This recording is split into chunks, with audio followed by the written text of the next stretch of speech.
যত সব ঢং এই রাস্তার জানোয়ারগুলোর জন্য। এক্সকিউজ মি, কিছু বললেন আপনি? হ্যাঁ বলছি আমি তো, এই কুকুরদের ভয়ে রাস্তা চলাফেরা করা যায় না ঠিকঠাক মতন, এই জন্য তো এদেরকে শেল্টারে পাঠাচ্ছে।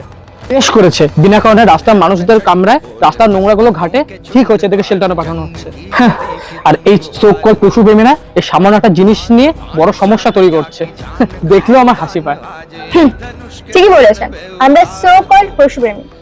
আচ্ছা, এই দেশে তো এত দুর্নীতি হয়, তোলাবাজি হয়, ধর্ষণ হয়, সেবেলা আইনগুলো কোথায় যায় বলুন তো? নিরীহ এই প্রাণীগুলোর জন্য সব আইন কানুন, তাই না? হ্যাঁ, চারদিকে এত ঘটনা হচ্ছে সেসব দেখতেই পাচ্ছি, কিন্তু এখন সবথেকে গুরুত্বপূর্ণ ব্যাপার হলো এই কুকুরদের রাস্তা থেকে সরানো। সত্যি কি তাই? এদের সরানো হলে কত এলাকায় কত রোগের ঝুঁকি বাড়বে আপনার সেটা জানা আছে? আমি আদালতকে অসম্মান করছি না, কিন্তু এদের সরালে সত্যি কি সবকিছু ঠিকঠাক হয়ে যাবে?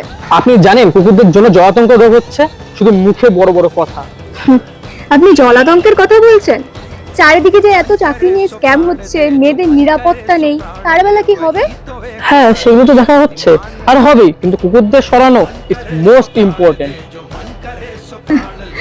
আপনাদের মতন নিচু মানসিকতার মানুষরা না কুকুরদের থেকেও বেশি ভয়ঙ্কর হয়, জানেন কি আপনি? একবারই কুকুরদের বিস্কুট খাইয়ে দেখো, ওদের মায়ায় পড়ে যায়। ওরা সারা রাত জেগে তোমার বাড়ি পাহারা দেবে। ওরা আর যাই করো, বেইমানিটা কখনো করে না।